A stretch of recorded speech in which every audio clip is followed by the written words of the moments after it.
Assalamualaikum warahmatullahi wabarakatuh.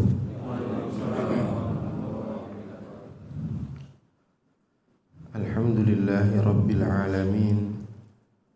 Wassalatu wassalamu ala ashrafil anbiya'i wal mursalin Nabiyyina Muhammadin wa ala alihi wa ashabihi ajma'in. Amma ba'd. Allahumma 'allimna ma yanfa'una wanfa'na bima 'allamtana wa zidna ilman. Allahumma inna nas'aluka ilman nafi'an wa rizqan tayyiban wa 'amalan mutaqabbala. Jamaah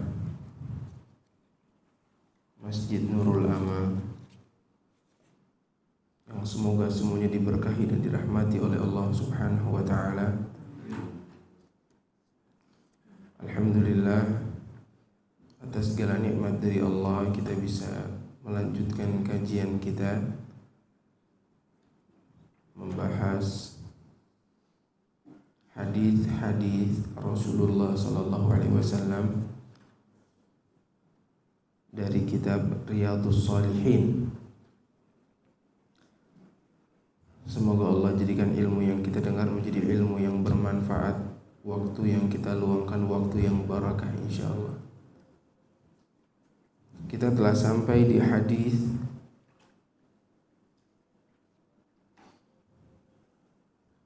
kalau di saya hadis ke-783.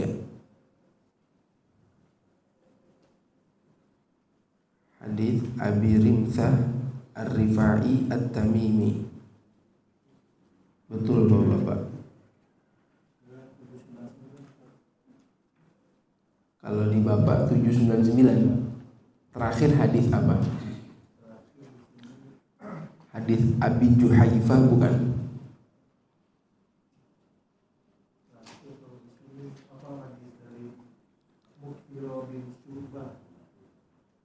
Mughirah bin Syu'bah.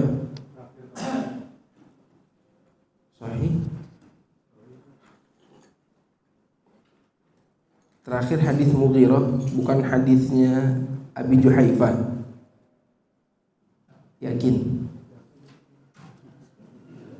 Sebentar. Yang saya ingat kita berhenti di hadis Bilal.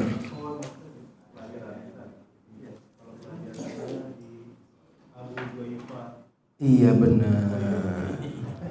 Pelajarannya itu mungkin sama guru lain tuh, sama Mughirah bin Syu'bah. Kita kemarin selesainya di Abi Juhaifah, ya Pak ya. Jadi kita belum menyelesaikan babnya, belum menyelesaikan karena waktunya nggak cukup. Insyaallah kita lanjutkan lagi masih dalam bab pakaian. Dibolehkan beberapa pakaian, warna pakaian di dalam syariat. Sekarang kita di hadis Abi Rimsah Rifa'i Tamimi. Wa an Abi Rimsah Rifa'at Tamimi radhiyallahu anhu qala ra'aitu Rasulullah sallallahu alaihi wasallam wa alaihi thawbani akhdarani. Rawahu Abu Dawud wa Tirmidzi bi isnadin sahih. Dari Abu Rimsah Rifa'at At-Tamimi, ya, sahabat Abi Rimsah Rifa'ah At-Tamimi, ya. Ini ada yang At-Tamimi di sini. Ami Ahmad mana Ami Ahmad? Tamimi ini adalah satu suku yang berasal dari Najd, kalau sekarang kota Riyadh, kota Qasim, ya, yang jika disambungkan sampai kepada bin Adnan, itu sama dengan marga Rasulullah SAW yang nyambung kepada Nabi Ismail alaihissalam dan Nabi Ibrahim alaihissalam, suku At-Tamimi. Dia berkata, Abi Rimtha Rifa'at Tamimi, aku melihat Rasulullah SAW menggunakan dua baju yang dua-duanya warnanya hijau. Ya. Kemarin sempat kita bahas kalau dikatakan dua baju berarti atasan dan bawahan. Di zaman Rasulullah SAW orang menggunakan pakaian kebanyakan menggunakan rida. Rida itu atasan, selendang, dan izar. Izar itu bawahan. Kalau kita sekarang mengatakannya izar itu apa? Sarung, kain, izar. Ya. Sahabat ini melihat Rasulullah SAW menggunakan dua baju warnanya hijau, dua-duanya. Ya.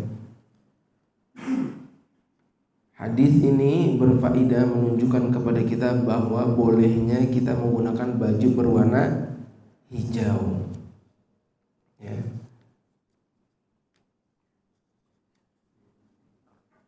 Dan baju warna hijau ini juga salah satu baju yang baik. Kenapa? Kenapa? Ada yang tahu? Iya, Masya Allah. Di dalam Al-Quran kita sering mendengar, sering membaca bahwa yang digunakan oleh penduduk surga bajunya nanti warna hijau. Warna hijau. Ya.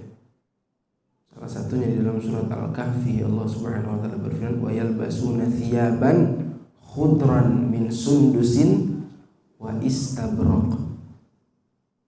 Ya. Dan mereka penduduk surga menggunakan baju warna hijau dari sutra yang tipis dan juga sutra yang tebal. Ya, menggunakan emas penduduk surga, baik laki maupun perempuan. Tapi ada beberapa hal yang kita pakai di surga nggak boleh digunakan di dunia. Contohnya menggunakan baju yang terbuat dari sutra, nggak boleh laki menggunakan baju dari sutra, kain sutra. Ya, karena Rasulullah SAW pernah melarang. Ya, ini baju kita di surga kaum laki-laki. Yang kedua, larangan ini karena orang yang menggunakan baju sutra ini menyerupai kaum wanita. Wanita boleh, kalau laki-laki nggak boleh. Dan juga yang kedua, emas nih, emas. Laki-laki nanti pakai emas nanti di akhirat, diberikan emas. Asawir min zahab, kata Allah Subhanahu wa taala. Diberikan perhiasan dari emas. Dan ini juga nggak boleh di dunia. Jangan pakai emas. Ya. Kita nggak boleh terburu-buru menggunakan nikmat Allah. Ya, kalau Allah sudah janjikan nggak boleh. Nah, ada yang boleh, yaitu baju warna hijau. Walaupun nanti kita pakainya di surga, tapi boleh menggunakan baju hijau. Ya, salah satunya hadisnya ini dia, yang membolehkan kita menggunakan baju warna hijau. Sahabat ini melihat Rasulullah SAW menggunakan baju berwarna hijau. Ya, boleh. Ya. Tapi tidak bisa juga dikatakan bahwa ya, karena melihat Rasulullah SAW pakai baju hijau, baju warna hijau sunnah. Nah, ini nggak bisa juga dikatakan sunnah. Hadis ini hanya menunjukkan bahwa bolehnya menggunakan baju warna hijau. Ya. Karena bab pakaian yang digunakan Rasulullah SAW nggak semuanya itu dikatakan sunnah untuk diikuti, ya. Karena Rasulullah SAW harus menggunakan pakaian, itu adat namanya, adat, ya, menggunakan pakaian. Kemarin kita bahas menggunakan pakaian warnanya apa? Merah, ya. Sebelumnya juga putih. Nah, kalau putih, selain Rasulullah SAW menggunakannya, beliau juga memuji. Nah, ini udah beda lagi nih. Kalau putih, ya, selain beliau SAW menggunakannya, beliau juga memujinya. Fa inna khairat thiyabikum al-bayad. Sebaik-baik baju kalian yang warna putih. Nah, kalau menggunakan baju warna putih, nah ini baru termasuk pakaian yang sunnah. Kenapa? Karena dipuji, bukan cuman pakai. Ya. Kalau cuman pakai nggak bisa dikatakan wah sunnah pakai kayak gini, enggak. Itu kebutuhan. Setiap orang harus menggunakan pakaian, makan. Ya. Rasulullah SAW suka makan kambing, demen kambing. Apakah kita kalau makan malam makan sunnah yuk kambing, makan sunnah? Enggak, ya, itu hanya manusiawi. Tabiat Rasulullah SAW suka dengan kambing. Enggak bisa dikatakan ini ente sapi, aneh kambing, ente enggak sunnah nih, aneh sunnah kambing. Bisa enggak? Enggak. Makan, pakaian itu kebutuhan Rasulullah SAW dan adat, nggak dikatakan sunnah kecuali yang dipuji, baru itu sunnah. Kemudian hadis yang selanjutnya, wa an Jabir radhiyallahu anhu anna Rasulullah sallallahu alaihi wasallam dakhala yawma fathi Makkah wa alaihi imamatun sauda, rawahu Muslim. Dan dari Jabir radhiyallahu anhu bahwasanya Rasulullah sallallahu alaihi wasallam masuk ke Mekah ketika hari Fathu Makkah, ketika Rasulullah SAW bisa membebaskan kota Mekah. Dan ini impian besar Rasulullah SAW. Setelah sekian lama harus meninggalkan kota Mekah,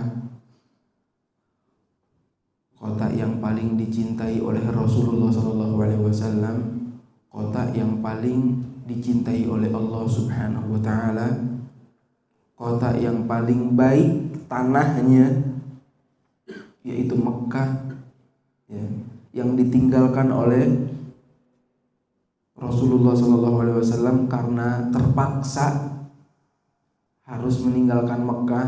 Orang musyrikin sudah semakin jadi mengganggu mereka, mengganggu para sahabat.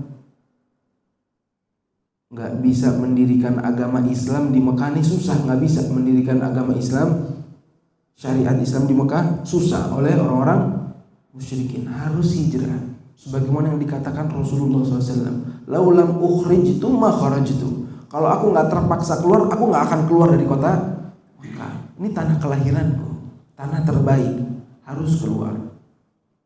Ketika hari Fathu Makkah kembali lagi ke situ, ini kesenangan luar biasa, bisa memimpin kota yang dibangun oleh kakeknya sendiri. Ini kota ini hidup dibangun oleh kakeknya Rasulullah SAW, Nabi Ibrahim alaihissalam, yang menjadikan kota Mekah ini menjadi hidup. Tadinya tandus, gak ada apa-apaan. Dibangun Ka'bah oleh Nabi Ibrahim, jadi banyak orang datang. Ya. Allah mengutus malaikat untuk mengepakkan sayap, keluar air Zam-Zam, di situ baru manusia datang. Tadinya bukan, nggak ada orang yang mau tinggal di situ. Ya. ketika Fathu Makkah kembali lagi ke kota itu, ya, memaafkan orang-orang musyrikin yang udah kelewatan. Orang musyrikin ketakutan, dimaafin semua oleh Rasulullah SAW.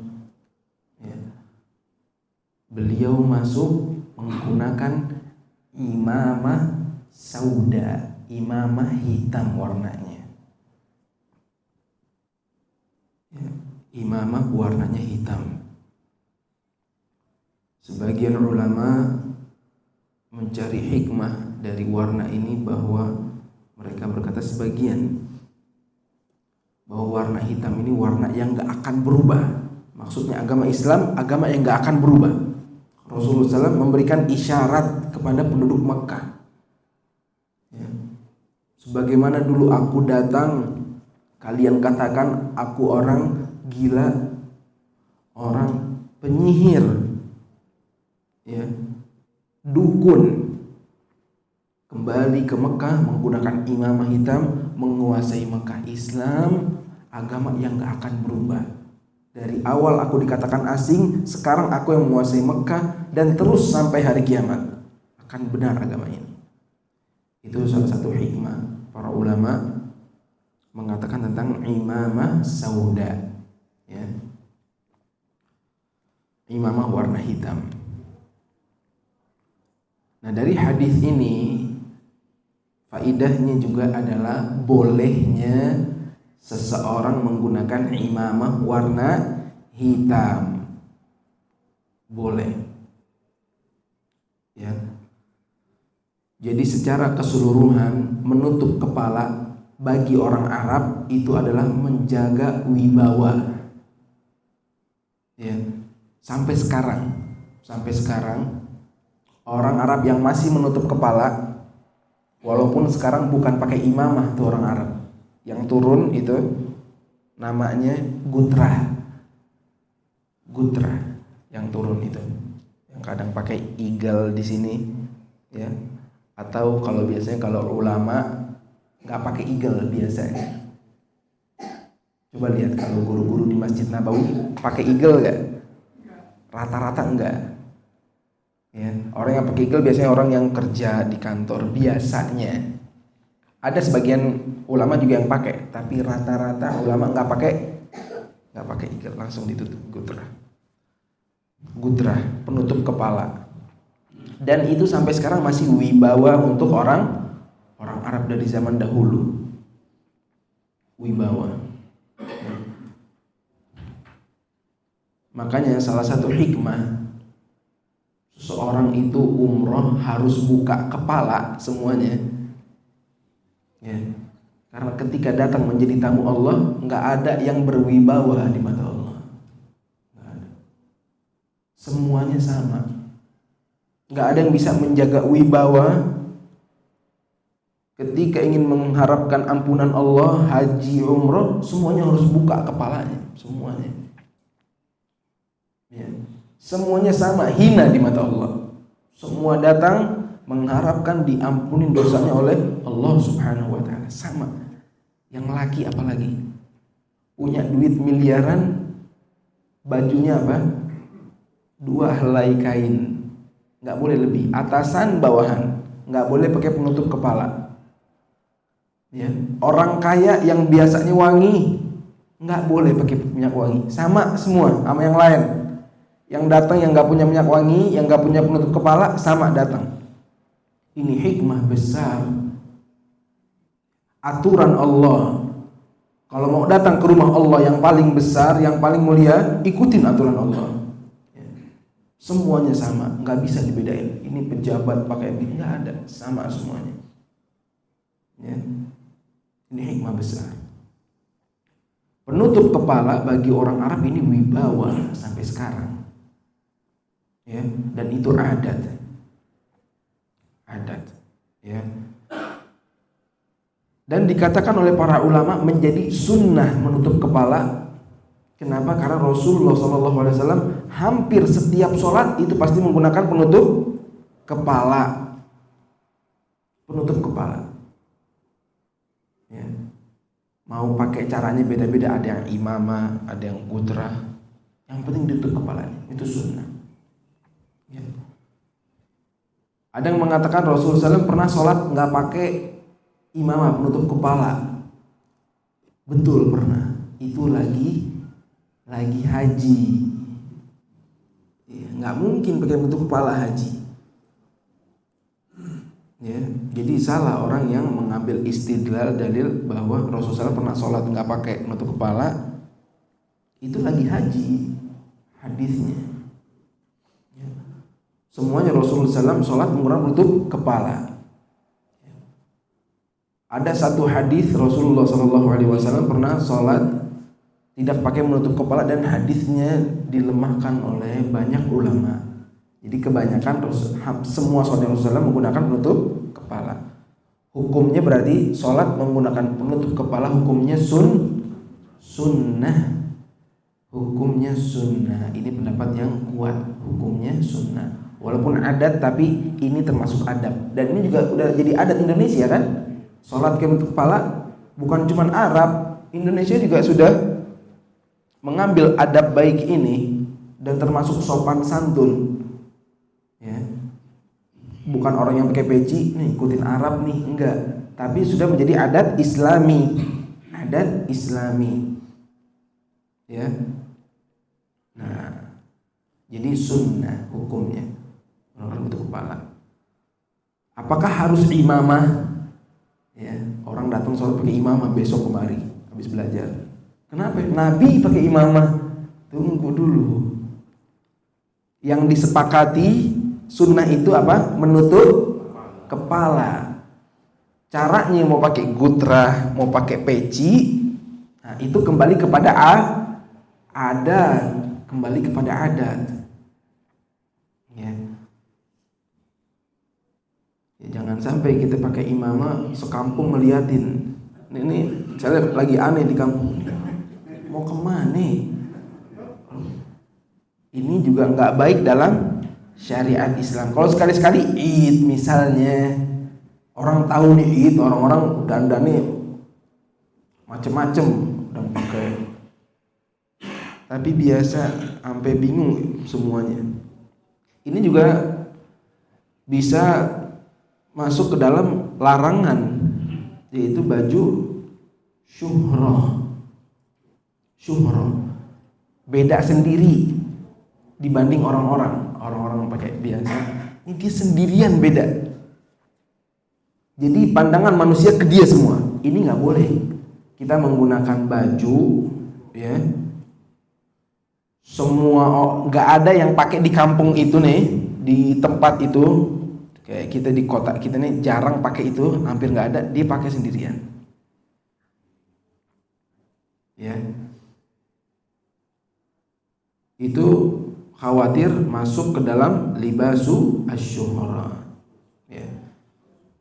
Kayak orang misalnya kalau kayak pakai begitu masih ada suka kiai-kiai masih banyak yang pakai, udah mulai banyak di Indonesia.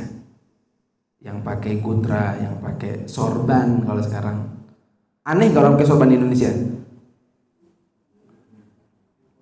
Enggak dong. Enggak kan? Enggak aneh. Ya, orang pakai sorban enggak aneh di Indonesia. Tapi kalau orang misalnya di Indonesia pakai, tahu enggak yang pakai baju Arab tuh yang bish? Tahu. Nah, itu lumayan aneh tuh. Yang hitam yang biasa dipakai imam Masjidil Haram. Ya. Imam Masjidil Haram namanya bish. Di sana, ya itu baru tuh. Ini nggak pernah ada yang pakai nih. Nah itu hati-hati. Kalau sorban mungkin udah banyak yang pakai, betul gak? Udah bukan syuhro itu sorban. Kalau sorban. Tapi kalau yang itu pakai baju dipakai raja Arab, menteri, ini RT bukan dipakai. Subhan. Hah?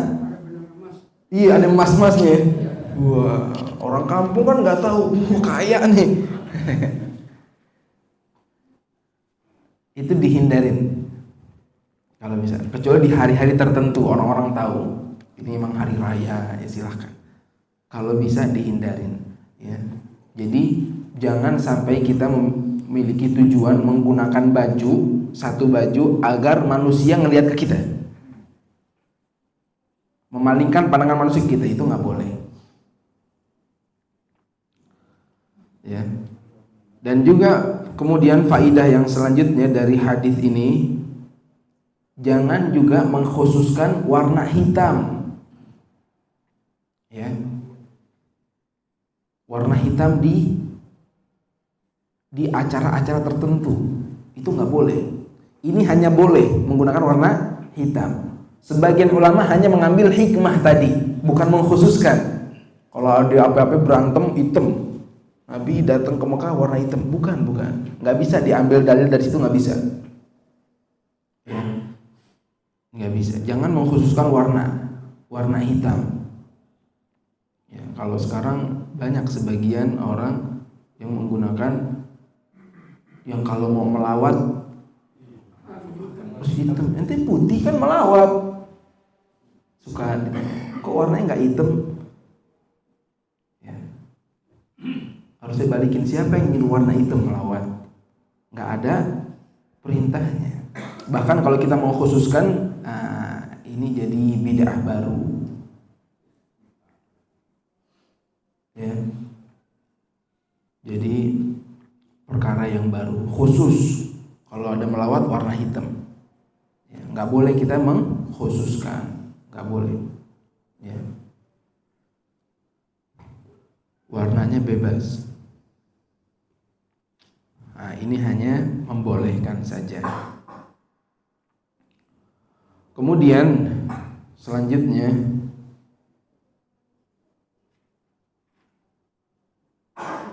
hadis dari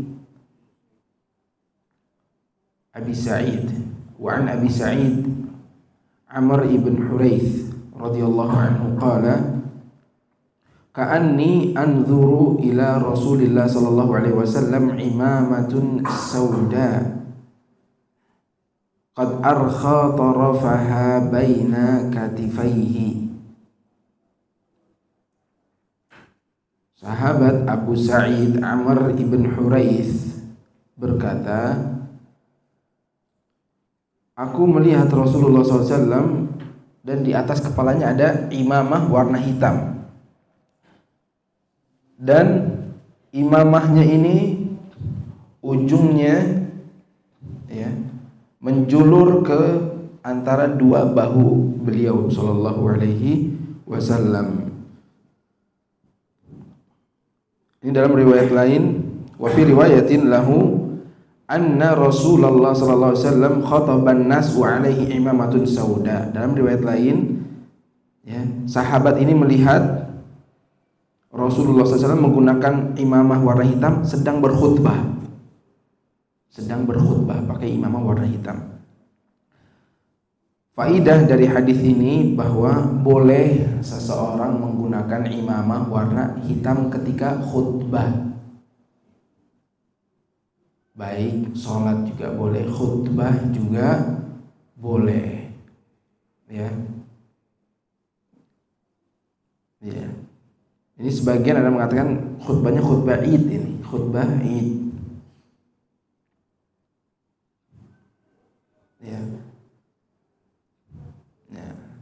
Tapi ingat, jangan lagi berkeyakinan bahwa khutbah pakai imam warna hitam sunnah. Ya. Enggak, ini hanya membolehkan. Ntar semua masjid imamahnya hitam. Kalau dibilang ini sunnah, ini hanya membolehkan saja. Ya. Ini dalil yang membolehkan warna hitam. Selanjutnya, hadis dari Aisyah. Wa an Aisyah radhiyallahu anha qalat kuffina Rasulullah sallallahu alaihi wasallam fi thalathati athwab bidin suhuliyatin min kursuf laisa fiha qamisun wala imamah, muttafaqun alaih. Dari ibunda Aisyah radhiyallahu anha, dia berkata, Rasulullah SAW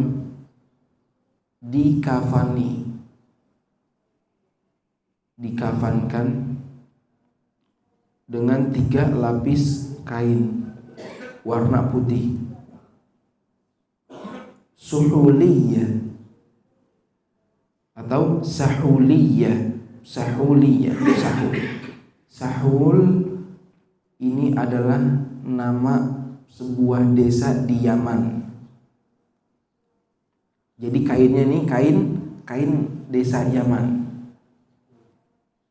Kalau kayak kita sekarang misalnya kain dipakai digunakan kain Pekalongan misalnya kalau bahasa gitu. Ini saubnya sahuliyah. Ini kain sahul dari Yaman. Ya, dari desa Yaman. Min kursuf, dari bahan katun. Laisa fiha qamis wala imamah. Rasulullah SAW enggak pakai baju dan juga enggak pakai imamah. Muttafaqun alaihi, hadis riwayat Bukhari dan Muslim.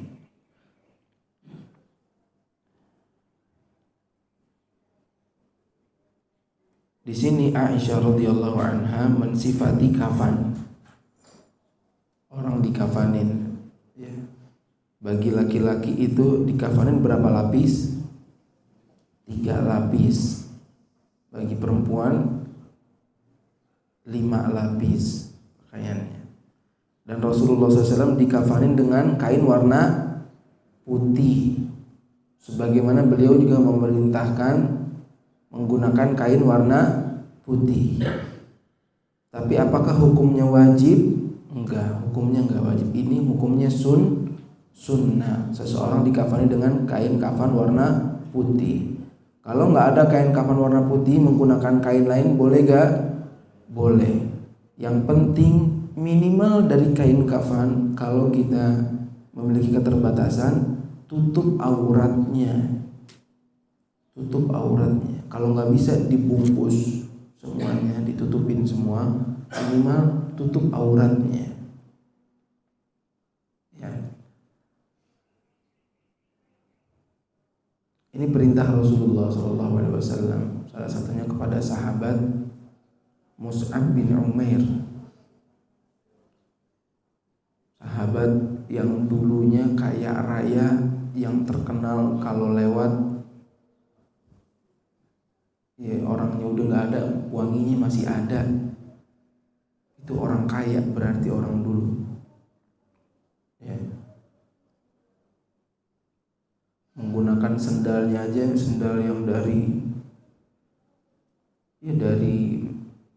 luar negeri, dari bangsa lain sendalnya. Mus'ab bin Umair orang terkenal, wibawanya luar biasa.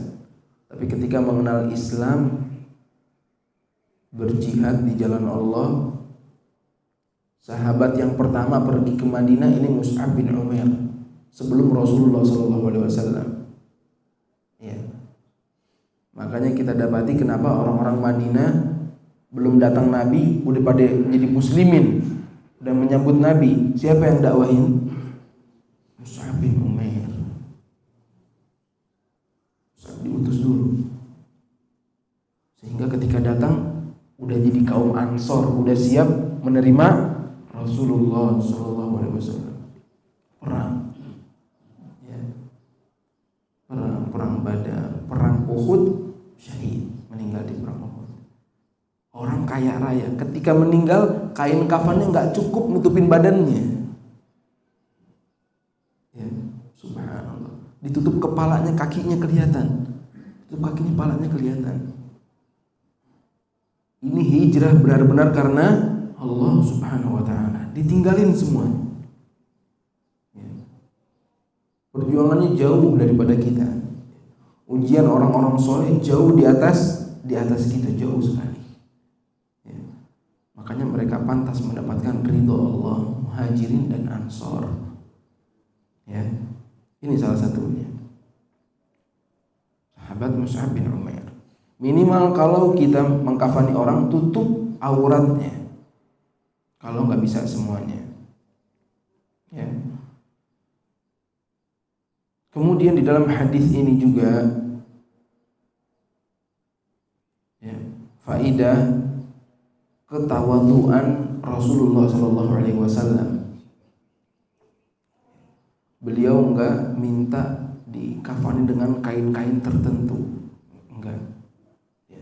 Yang ada warnanya putih, enggak usah dari kain-kain yang bagus, enggak. Ini termasuk kain yang biasa yang digunakan Rasulullah Shallallahu Alaihi Wasallam. Sebagaimana juga Aisyah meriwayatkan ayahnya setelah mengkafani Rasulullah SAW, mengkafani ayahnya siapa? Abu Bakar As-Siddiq. Abu Bakar As-Siddiq kain pertamanya itu baju yang nempel di badannya, baru dilapisi dengan 2 helai kain. Ketika disuruh pakai baju yang baru nanti ketika meninggal di akhir hayatnya Abu Bakar, enggak, baju baru buat orang hidup. Saya mau meninggal, ngapain baju baru? Yang ada aja. Nanti kain kafan saya dengan baju yang ada kafan. Ya, ini ketawaduan yang turun dari nabinya kepada para sahabatnya. Dia tahu udah nggak ada lagi yang bermanfaat di kuburan, udah nggak ada. Mau orang capek di dunia banting tulang, di kuburan ada lagi yang manfaat? Nggak ada. Yang manfaat sholat kita, yang manfaat sedekah kita. Harta udah bukan punya dia, ya dia kasih semuanya kepada ahli warisnya. Udah, ya kata Abu Bakar, baju baru buat yang hidup, saya pakai yang ada. Ya, ini ketawaduan sang Nabi Rasulullah SAW yang turun kepada para sahabatnya.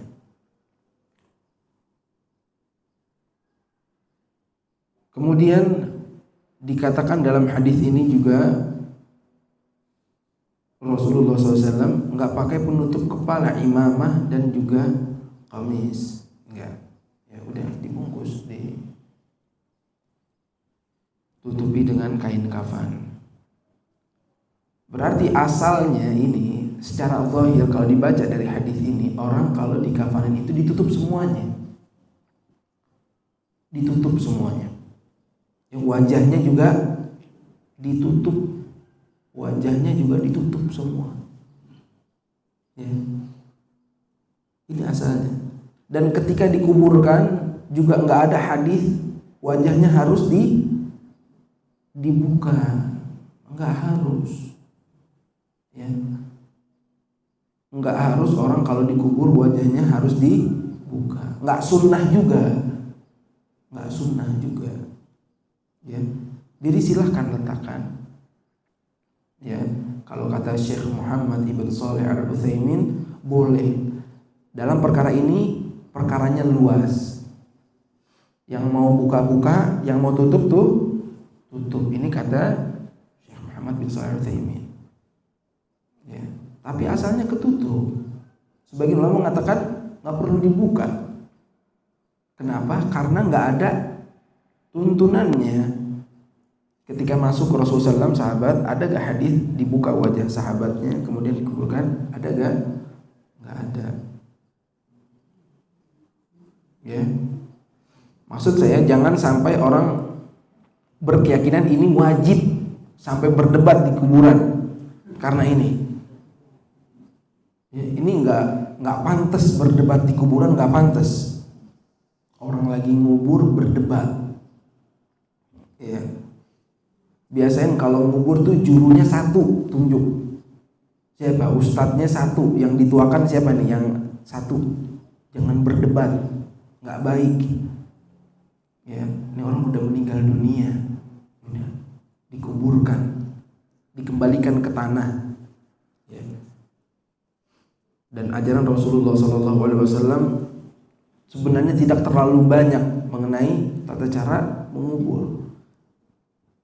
Kuburkan, hadapkan ke kiblat, ya, dengan mengucapkan Bismillahi wa ala sunnati Rasulillah.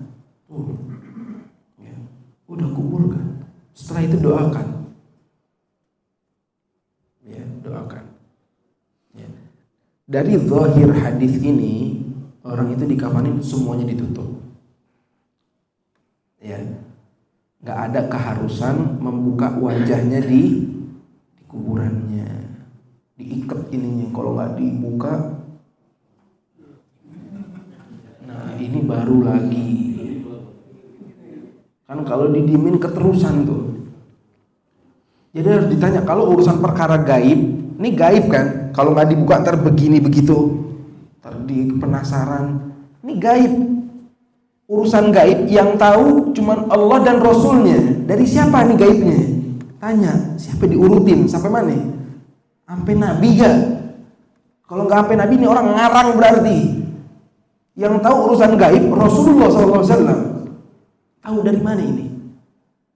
Ya. Kecuali ada hadisnya, ya udah kita terima. Kalau nggak ada, jangan dibilang apalagi wajib. Nggak boleh. Ya, orang bilang wajib dibuka, minta dalilnya mana? Ya, harus diminta dalilnya. Nah, ini cara mengkafani mayit. Kemudian hadis yang selanjutnya, wa anha, dan masih dari Aisyah radhiyallahu anha, qalat kharaja Rasulullah sallallahu alaihi wasallam dzata ghadatin wa alaihi mirtun murahhal min sya'rin aswad, rawahu Muslim. Dan masih dari Aisyah radhiyallahu anha, dia berkata Rasulullah SAW pernah keluar pada pagi hari, ya, menggunakan pakaian, ya, mirtun murahhal, itu pakaiannya itu bergambar, tapi gambarnya gambar seperti pelana unta, bangku yang biasa duduk di unta, gambarnya gambar bangku tempat duduk orang di atas unta. Murahhal itu tempat duduk unta, tempat duduk kita kalau kita naik unta. Terbuat dari bulu berwarna hitam. Ya. Jadi Rasulullah SAW pernah menggunakan baju yang bergambar, tapi gambarnya gambar bangku, pelana unta, ya, pelana unta. Boleh berarti menggunakan baju yang bergambar. Nah, yang dilarang itu menggunakan baju yang bergambar yang bernyawa. Di dalam hadis lain larangannya, bukan di sini. Ya. Karena asal sesuatu pakaian ini semuanya hukumnya boleh, semuanya boleh. Sampai ketemu dalil yang haramin. Sampai ketemu dalil yang mengharamkan. Ya. Jadi kalau orang pakai baju yang baru, ya, jangan ditanya dalilnya apa, pakai baju begini, koko model begini nih. Boleh semuanya. Jangan suruh yang bawa dalil, ente yang bawa dalil. Ada gak yang larang saya pakai baju koko begini misalnya? Ya, karena segala sesuatu hukumnya boleh. Ya, yang nggak boleh itu yang bergambar. Rasulullah pernah melarang. Ya, melarang rumahnya sendiri. Aisyah pernah pasang hording ada gambarnya. Rasulullah marah, cabut. Ya, disuruh cabut oleh Rasulullah SAW. Dan oleh Aisyah dijadiin apa? Dijadiin sarung bantal. Ya. Jadi boleh nggak jadi sarung bantal yang ada gambar? Boleh, dari hadis Aisyah ini. Ya, karena setelah jadi sarung bantal kata Aisyah, dan Rasulullah SAW nyender di situ sarung bantal. Kalau nggak boleh disuruh lepas lagi. Kata Aisyah, Rasulullah pakai di situ, dipakai sama Rasulullah SAW. Jadi intinya kalau buat sarung bantal tuh nggak nggak dipajang, nggak dimuliakan, nggak buat duduk, buat nggak apa-apa ya. Biasanya memajang itu ada unsur memuliakan juga. Nggak boleh ya, nggak boleh, dilarang. Itu hadis yang pertama. Rasulullah SAW marah sama Aisyah, cabut. Kan Aisyah kan kadang masih anak kecil, demen gambar-gambar, masih anak-anak, nggak boleh diomelin sama Rasulullah SAW, cabut, nggak boleh ya. Dan juga dalam hadis lain Rasulullah SAW pernah menyuruh malaikat Jibril masuk ke rumah, nggak mau. Malaikat Jibril disuruh masuk ke rumah, nggak mau. Ada gambar soalnya, kata malaikat Jibril itu ada yang dipajang, ada gambar. Ya, nggak mau masuk ke rumah yang ada yang dipajang gambar. Ya, ini dua hadis sahih dua-duanya. Ya, yang menjadi larangan orang-orang memajang gambar. Ya, lukisan yang bernyawa juga nggak boleh berarti. Ya, karena ketika Rasulullah SAW melarang Aisyah radhiyallahu anha, beliau bersabda pada saat itu, ya, sungguhnya orang yang paling keras azabnya di hari kiamat al-musawwirun. Masuk orang yang paling keras di azabnya di hari kiamat adalah orang yang suka melukis makhluk Allah yang bernyawa. Nah, ini larangan yang tegas ya, mengenai gambar makhluk yang bernyawa. Satu lagi,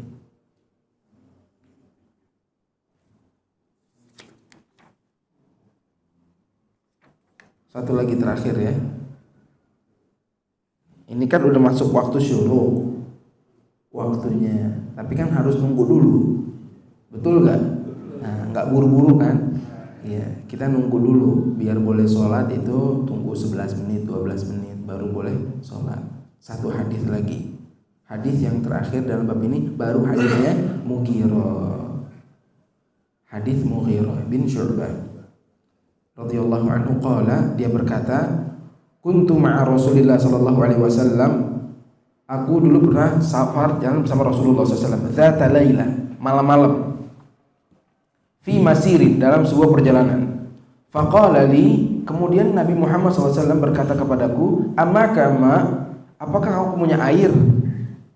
Ditanya, punya air gak? Kata Mughirah, qultu na'am, ya aku punya air.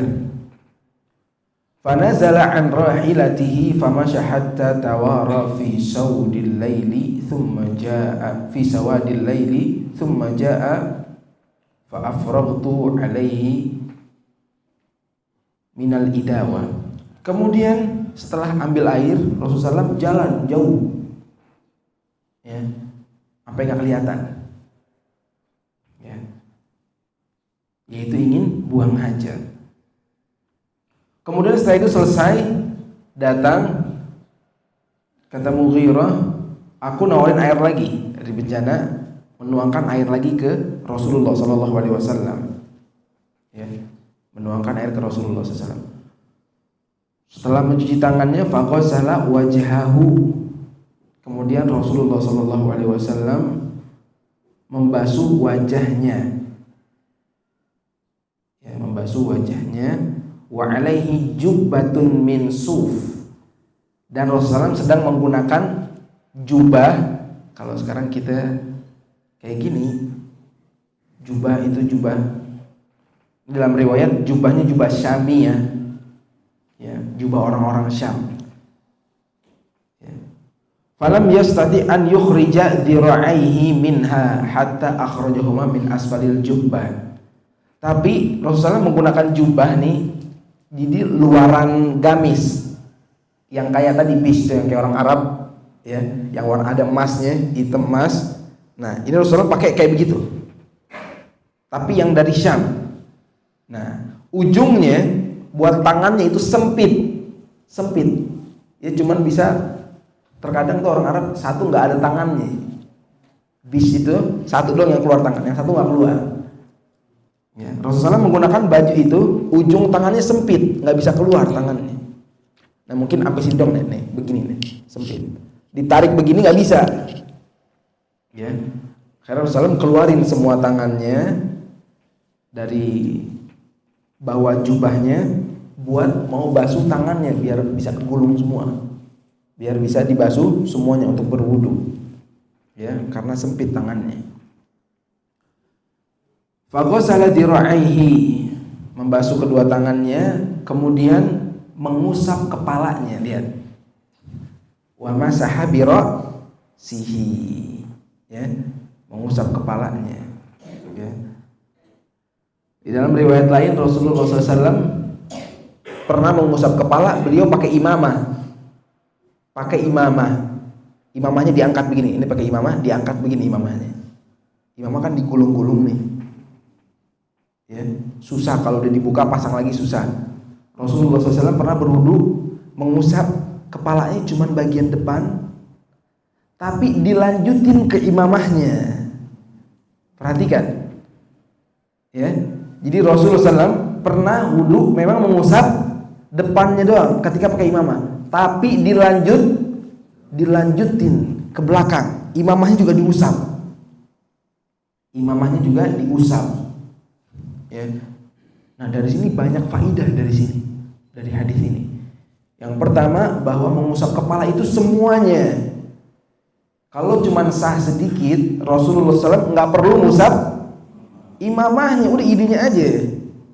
Kalau emang boleh sedikit, tapi enggak, Rasulullah SAW mengusap depan dan juga imamahnya diusap. Ya, yang pertama itu berwudu harus ngusap kepala semuanya.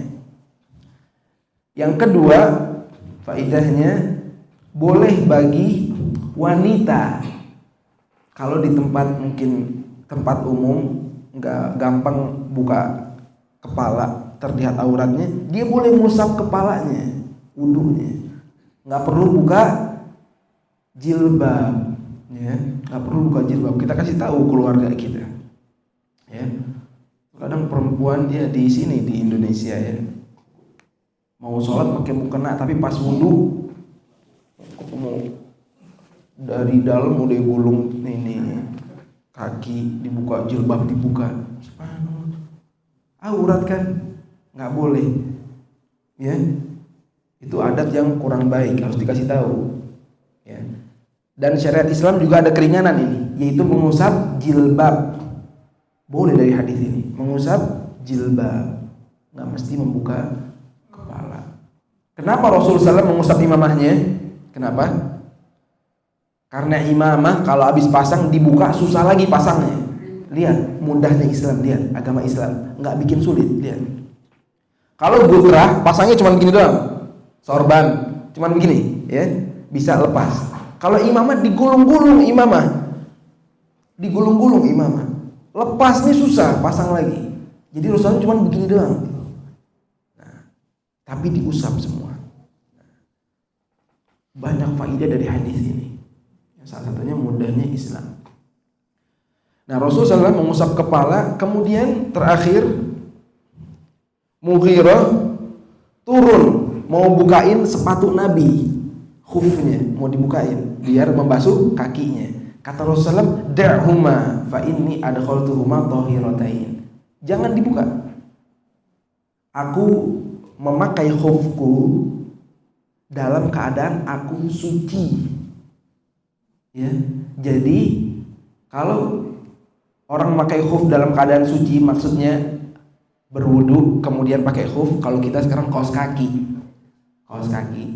ya, khuf. Ketika di suatu tempat kita mau berwudu, tempatnya misalnya pakai sepatu, di Arab semuanya. Kalau kita mau berwudu nggak buka sendal, bapak-bapak. Hampir semua masjid di Arab Saudi kalau berwudu itu nggak buka sendal kayak kita. Kalau kita harus buka sendal, betul kan? Nah, jadi ketika habis berwudu kita nggak perlu buka tuh. Kita cukup usap aja kaos kakinya, usap kaos kakinya. Yang penting kita pakai kaos kaki dalam keadaan suci. Nah, ketika Mughirah mau tuangin air ke Rasulullah SAW, kakinya biar dibasuh, enggak. Jangan. Aku masukin ini kakiku dalam keadaan suci. Jadi diambil Rasul airnya, Rasulullah usap tangannya ke atas khufnya, diusap atasnya. Udah, nggak perlu dibasuh kakinya. Ya. Nah, ini hadis muttafaqun alaihi. Di sini faidahnya yang pertama tadi, boleh, kan masih bab pakaian, boleh menggunakan jubah. Boleh menggunakan jubah. Ya. Dan juga faidah yang kedua, kita diperbolehkan mengusap kaos kaki. Ya. Dan nggak mesti dalam keadaan safar, nggak mesti keadaan sakit, enggak. Sehat dari rumah ke sini, subhanallah di jalanan wudhunya batal misalnya, ya. Kemudian berwudu masih pakai kaos kaki, semua dibasuh, pas kaki diusap aja, boleh gak? Boleh, ya, boleh. Nah, itu keringanan Islam. Dan ini dikatakan di hadis ini terjadi di Ghazwat Tabuk, di peperangan Tabuk. Hah? Iya, masya Allah. Iya, Tabuk sana dekat Yordan, dingin dia. Ya, kalau musim dingin itu sampai turun salju di Tabuk. Di Arab Saudi yang terjadi cuma Tabuk aja. Ya. Di Ghazwah Tabuk, di peperangan Tabuk. Tahun berapa peperangan Tabuk? Tahun ke-9. Ini penting. Ya, kita mengetahui kapan turunnya dalil itu penting. Di tahun ke-9. Ya. Sedangkan wudu itu di awal-awal ketika hijrah, turun ayatnya wudu. Ya. Sebagian orang ada yang mengatakan bahwa mengusap khuf atau sekarang kaos kaki itu dihapus oleh ayat wudu. Jadi kata mereka yang mengatakan enggak ada syariat mengusap khuf, ini terutama orang-orang Syiah. Dia enggak yakin ada mengusap khuf. Dia enggak beriman. Orang-orang Syiah. Dia bilang ayat wudu itu menghapus syariat mengusap khuf. Dan dalil ini menyalahi mereka. Karena Rasulullah SAW mengusap khuf ketika perang Tabuk di tahun ke-9. Tahun ke-9, Rasulullah SAW wafat tahun ke-11, tahun ke-9 di akhir hayat beliau. Wudu di awal-awal tahun ketika hijrah. Ya, jadi salah kalau dikatakan mashu khuf dihapus, enggak mungkin. Yang dihapus itu belakangan, enggak mungkin. Yang belakangan yang menghapus. Tapi di sini mengusap khuf bukan menghapus, tapi memberitahu bahwa ada syariat mengusap khuf. Ya. Semoga bisa difahami oleh semuanya. Itu yang bisa kita pelajari pada hari ini. Insya Allah selanjutnya nanti kita akan mempelajari tentang baiknya menggunakan kamis dan juga bab isbal. Bab isbal di pertemuan yang akan datang insya Allah. Itu yang bisa saya sampaikan. Saya tutup kajiannya. Setelah itu yang mau tanya jawab juga boleh, ya, mungkin setelah sholat atau kapan nanti yang mau bertanya silahkan. Kita selesaikan dulu kajian kita dengan membaca doa kafaratul majlis. Subhanakallahumma bihamdik, asyhadu an la ilaha illa anta, astaghfiruka wa atubu ilaik. Wassalamualaikum warahmatullahi wabarakatuh.